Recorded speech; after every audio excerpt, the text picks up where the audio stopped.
Here's something most people won't tell you about aging. The loss of independence doesn't happen overnight. It happens in quiet moments you barely notice. It's that extra second you need to stand up from your favorite chair. It's choosing the parking spot closest to the entrance when you used to park anywhere. It's saying no to an invitation because you're not sure about the stairs. These moments, they're not just inconveniences. They're warning signs that something fundamental is changing in your body, and if you ignore them, they'll compound into something far more serious. I want you to imagine two different versions of your future. In one version, you're 75 years old, hesitating at every curb, gripping railings with white knuckles and depending on others for simple errands.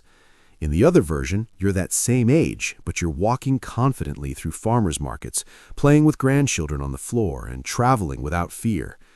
The difference between these two futures isn't luck or genetics.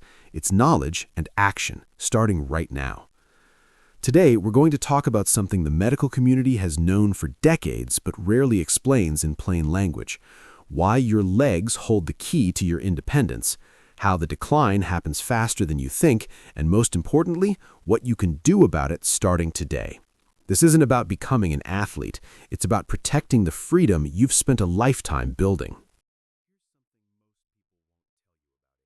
Let's start with an uncomfortable truth that most doctors won't take the time to explain properly. After age 60, you're losing muscle mass at a rate that would shock you if you could see it happening. Scientists call this process sarcopenia, and it's not some rare condition. It's happening to virtually everyone, including you, right at this very moment. Here's what makes this particularly insidious. Muscle loss doesn't announce itself with pain or obvious symptoms. Instead, it whispers. You might notice you're slightly more tired after grocery shopping. You might find yourself using momentum to stand up instead of pure strength. You might avoid certain activities not because you don't want to do them, but because something inside tells you it's too much effort. These aren't signs of normal aging. These are your muscles sending distress signals that they're not getting what they need to maintain themselves. The research on this is absolutely clear, and it should concern everyone over 60. Starting around age 40, we lose approximately 3 to 8% of our muscle mass per decade. But here's the part that should really get your attention. After 70, that rate accelerates dramatically. Some studies show losses of up to 15% per decade in the later years. Think about what that means practically. If you're 65 and you do nothing to counteract this process, by the time you're 75, you could have lost a quarter or more of your muscle strength. Now, you might be thinking, I feel fine, I'm still active, this doesn't apply to me. But that's exactly the trap. Sarcopenia is incredibly deceptive because your body compensates in the early stages. You adjust your movements without realizing it. You take the elevator instead of the stairs and tell yourself it's about convenience. You stop carrying heavy shopping bags and convince yourself you're just being smart. Meanwhile, your muscles are quietly atrophying, and every compensation you make accelerates the decline. The legs bear the brunt of this deterioration for a simple reason. They're the largest muscle groups in your body, and they're constantly fighting gravity. Every step you take, every time you stand, your leg muscles are working. When those muscles weaken, everything becomes harder. Balance deteriorates because the stabilizing muscles in your hips and ankles can't respond quickly enough. Endurance vanishes because weakened muscles fatigue faster. And perhaps most dangerously, your risk of falling multiplies exponentially. Here's what the statistics reveal, and I want you to really hear this. 1 in 3 adults over 65 falls each year. Among those who fall, 20 to 30% suffer moderate to severe injuries that reduce mobility and independence. Hip fractures are particularly devastating. Studies show that within a year of a hip fracture, 20% of seniors die, and only about 40% regain their previous level of independence. These aren't just numbers. These are people who went from fully independent to dependent or deceased because their leg strength failed them at a critical moment. Now, if you've been paying attention to health advice over the years, you've probably heard the standard recommendations. Stay active, eat healthy, exercise regularly. And while none of that is wrong, it's dangerously incomplete when it comes to preserving leg strength after 60.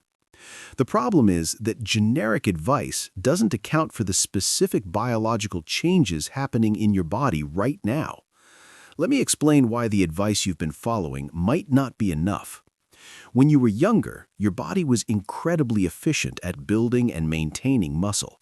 You could eat a reasonably balanced diet, stay moderately active, and your muscles would take care of themselves. But after 60, the game changes completely. Your body becomes resistant to the very signals that build muscle. Scientists call this anabolic resistance, and it means that the same amount of protein and exercise that maintained your muscles at 45 does virtually nothing at 65.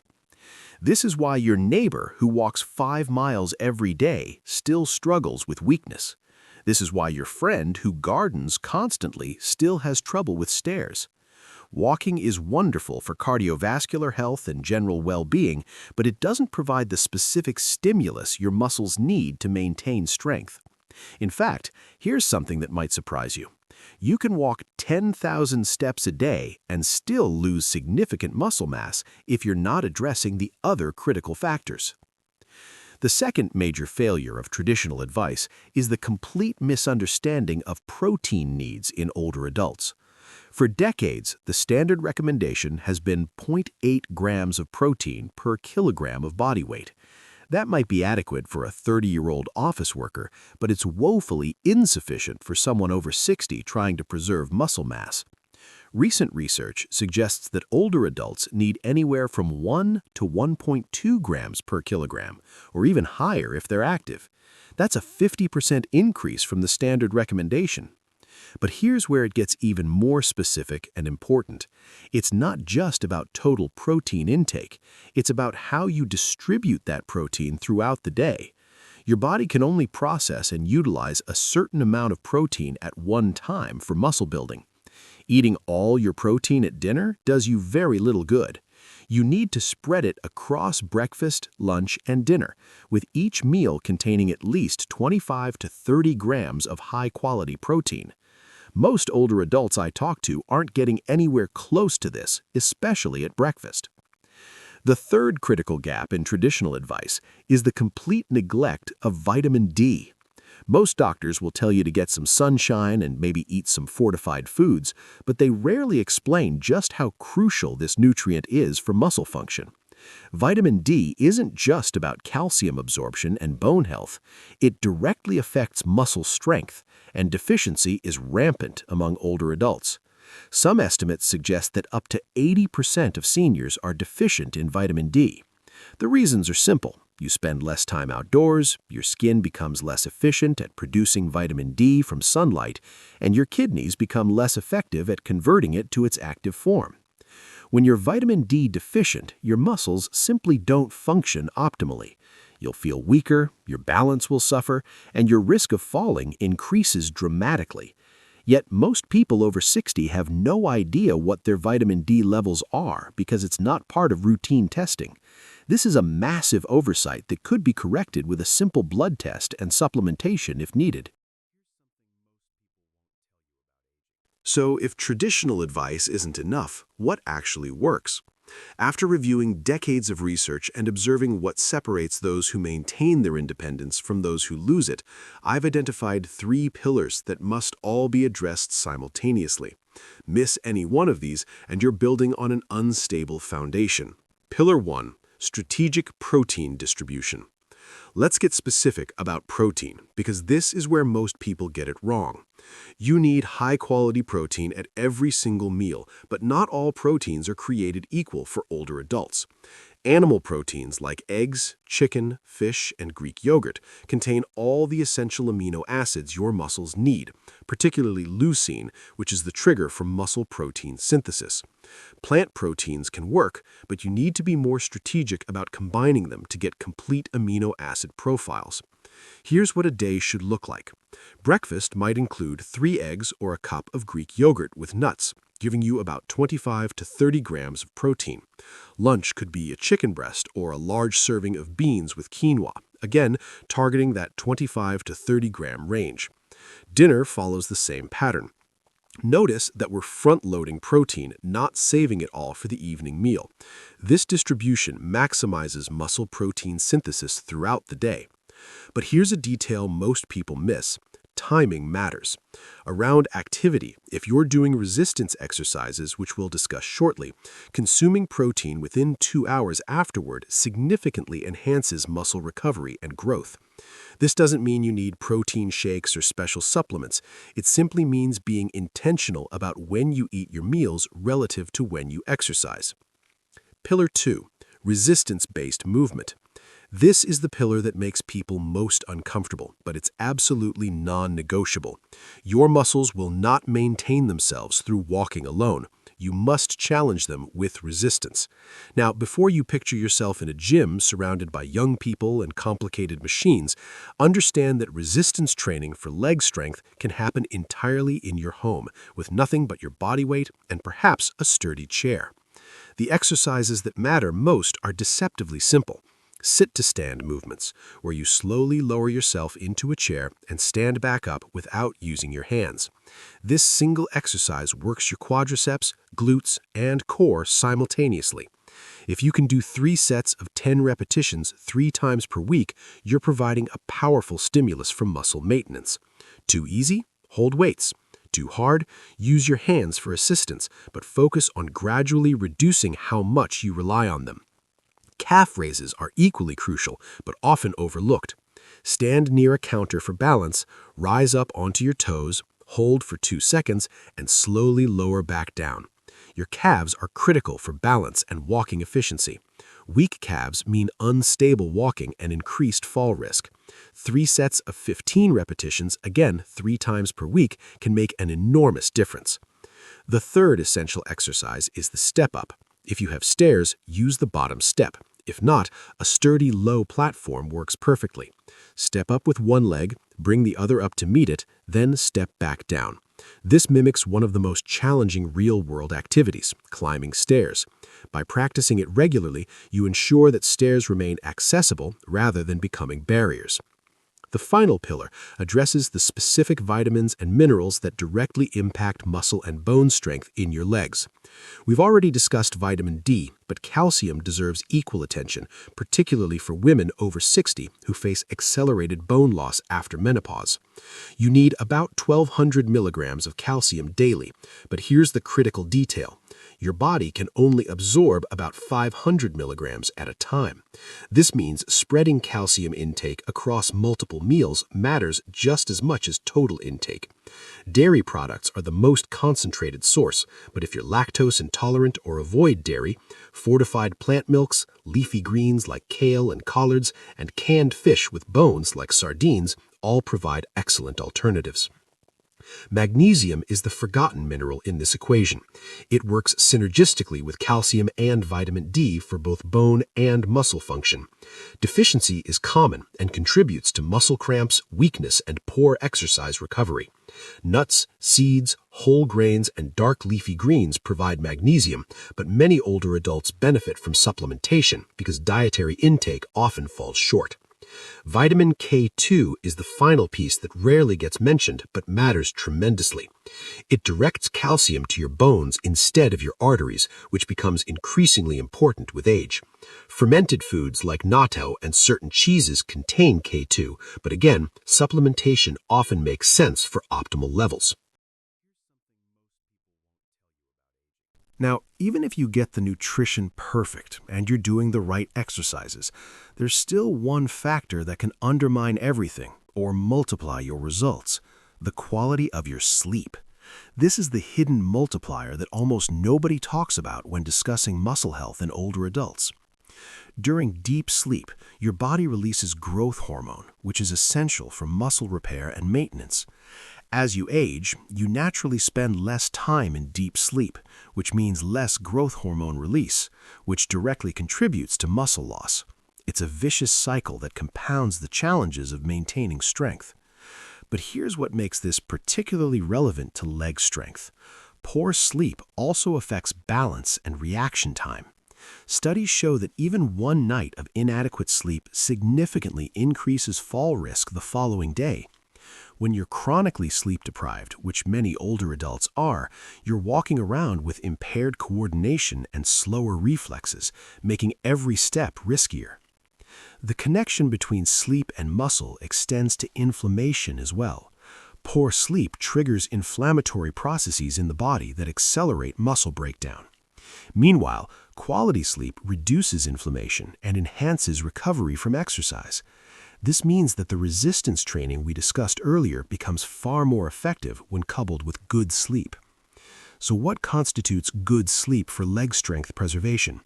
You're aiming for 7 to 8 hours nightly with special attention to sleep continuity. Waking frequently, even if you fall back asleep, disrupts the deep sleep phases where muscle recovery happens. Creating a dark, cool bedroom environment, maintaining consistent sleep and wake times, and limiting fluid intake in the evening to reduce nighttime bathroom trips all contribute to better sleep architecture. There's also a fascinating bidirectional relationship here. Exercise improves sleep quality, and better sleep enhances your ability to exercise effectively. When you start resistance training for your legs, you'll likely notice improvements in how quickly you fall asleep and how deeply you sleep. This creates a positive feedback loop where each component strengthens the others. One practical consideration that affects many older adults: if you're taking medications that interfere with sleep, have an honest conversation with your doctor about alternatives or timing adjustments. Some blood pressure medications, for instance, can be taken in the morning instead of evening to minimize sleep disruption. Your doctor may not bring this up unless you ask, but it can make a meaningful difference. Here's an aspect of leg strength that extends far beyond the physical: the profound connection between social engagement and maintaining mobility. Research consistently shows that socially isolated older adults experience faster functional decline, including muscle weakness and mobility limitations, independent of their exercise habits or nutrition. Why does this happen? Part of the answer is motivational. When you have regular social commitments, whether it's a weekly coffee with friends, a book club, or volunteering, you have reasons to get up, get dressed, and move. These activities require walking, standing, and navigating different environments, all of which challenge and maintain your leg strength in ways that solitary living doesn't. But there's a deeper biological mechanism at play. Social isolation triggers stress responses and inflammatory processes in the body that directly contribute to muscle wasting. Loneliness isn't just an emotional state, it's a physiological condition with measurable effects on muscle health. Conversely, positive social interactions reduce stress hormones and inflammation, creating a more favorable environment for muscle maintenance. Consider the difference between someone who lives alone, rarely leaves the house, and has minimal social contact versus someone who attends a senior fitness class twice a week, volunteers at a local organization, and regularly meets friends for activities. Even if their formal exercise routines are similar, the socially engaged person is accumulating dozens of small movement opportunities throughout the week that the isolated person misses. Group exercise classes offer a particularly powerful combination: the physical benefits of structured movement plus the social benefits of regular interaction with the same group of people. The accountability factor alone is significant. You're far more likely to show up to an exercise session when you know others are expecting you than when you're relying solely on self-motivation. There's also something to be said for the motivational power of friendly competition and shared progress. When you see peers your age maintaining or improving their strength, it reshapes what you believe is possible for yourself. You stop viewing decline as inevitable and start seeing it as something you can influence through your choices. For those who face genuine barriers to in-person social engagement, whether due to transportation limitations, mobility challenges, or living in isolated areas, technology offers increasingly viable alternatives. Video calls with family and friends, online community groups focused on health and fitness, and virtual exercise classes can provide meaningful social connection. While they may not fully replicate in-person interaction, they're vastly superior to isolation and can still provide motivational benefits. The practical takeaway is this: building and maintaining social connections isn't separate from physical health. It's an integral component. When you're thinking about preserving your leg strength and independence, think not just about what you're eating and how you're exercising, but also about how you're connecting with others. Make social engagement a priority with the same intentionality you bring to nutrition and movement. Let's talk about the warning signs that your leg strength is declining faster than it should be. Because early recognition allows for early intervention, which is far more effective than trying to recover strength you've already lost. The first and most reliable indicator is the chair test. Sit in a firm chair with your arms crossed over your chest. Can you stand up without using your hands or rocking forward for momentum? If this is difficult or impossible, it's a clear sign that your leg strength has declined to a concerning level. This simple test predicts fall risk, hospitalization risk, and loss of independence more accurately than almost any other single measure. The second warning sign involves stairs, not just whether you can manage them, but how you approach them. Are you leading with the same leg every time because the other feels too weak to lift your body weight? Do you grip the railing tightly out of necessity rather than caution? Have you started approaching stairs more slowly than you used to? These subtle changes often precede obvious difficulties by months or even years. Walking speed is another crucial indicator that researchers use extensively because it correlates so strongly with overall health and longevity. If you're walking noticeably slower than you did a year ago, and there's no specific injury or acute illness to explain it, muscle weakness is likely contributing. A practical test: can you comfortably walk across a street with a timed crosswalk signal? These are typically calibrated for a walking speed that's faster than many older adults maintain. Balance changes are perhaps the most dangerous warning sign because they directly precede falls. Do you feel unsteady when you turn your head while walking? Do you feel the need to steady yourself against furniture when moving through your home? Have you had any close calls where you caught yourself just before falling? Each of these indicates that your leg muscles, particularly the smaller stabilizing muscles, aren't responding quickly enough to maintain equilibrium. Fatigue patterns also reveal important information. If activities that used to be routine now leave you exhausted, your muscles are working inefficiently due to weakness. Grocery shopping that once took an hour and felt easy now takes the same time but leaves you depleted. This isn't normal aging. It's a sign that your muscle mass has declined to the point where everyday activities demand a higher percentage of your maximum capacity. When you recognize these warning signs, the response needs to be immediate and multifaceted. First, schedule a comprehensive assessment with your doctor. Request specific tests: vitamin D levels, complete blood count to check for anemia, thyroid function, and potentially a bone density scan. These identify treatable medical causes of weakness that exercise and nutrition alone won't address. Second, honestly evaluate your current protein intake and resistance exercise habits against the standards we discussed earlier. Most people overestimate their protein consumption and underestimate the intensity needed for resistance exercise. Track your actual intake for a week. Count the grams of protein at each meal. Write down exactly what resistance exercises you're doing and how challenging they feel. This honest assessment reveals gaps between what you think you're doing and what you're actually doing. Third, consider working with a physical therapist who specializes in geriatric care. They can assess your specific limitations, design a personalized exercise program, and teach you proper form to maximize effectiveness while minimizing injury risk. Many people avoid this because they think physical therapy is only for recovering from injuries, but it's equally valuable for preventing decline and optimizing function. As we come to the end of our time together today, I want to shift perspective from the immediate and practical to something broader and more meaningful. What maintaining your leg strength really represents in the context of your life. Your independence isn't just about your comfort or convenience, it's about dignity. It's about continuing to live according to your values and preferences, rather than having those choices made for you by physical limitations.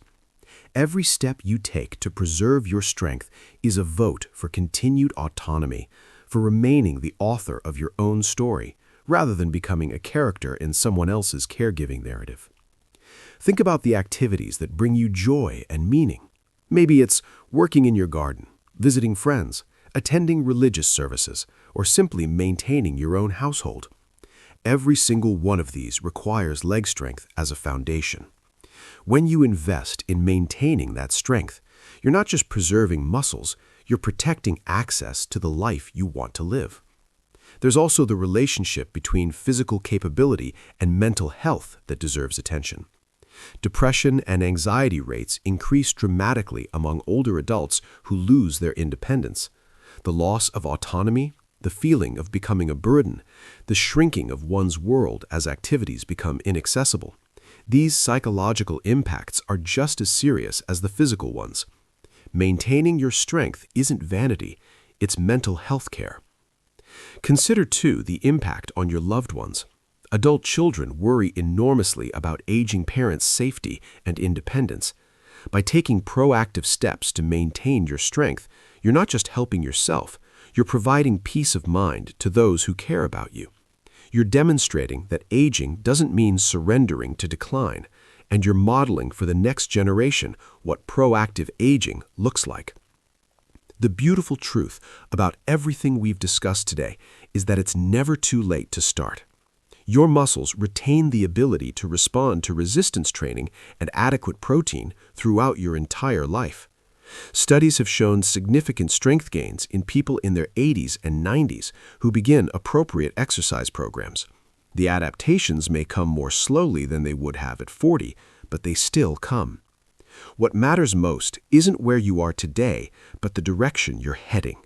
If you're implementing even a few of the strategies we've discussed, you're moving toward greater strength and independence rather than away from it. That trajectory, maintained consistently over months and years, determines your quality of life far more than your starting point. As you move forward from here, I encourage you to think of leg strength not as a separate health goal, but as the foundation that makes everything else possible. It's the difference between visiting grandchildren and having them visit you out of obligation. It's the difference between choosing where you live and moving somewhere because of limitations. It's the difference between aging and thriving. Start with one change this week. Maybe it's adding eggs to your breakfast to increase protein. Maybe it's practicing chair stands during television commercials. Maybe it's scheduling that doctor's appointment to check your vitamin D levels. One change implemented consistently leads to another and another until you've transformed your trajectory entirely. Your legs have carried you through decades of life. They've walked you through countless experiences, challenges, and joys. They deserve your attention, your care, and your respect. Give them what they need, and they'll continue carrying you through many years to come, keeping you independent, active, and fully engaged with life. The power to preserve your independence is in your hands, starting with the very next choice you make.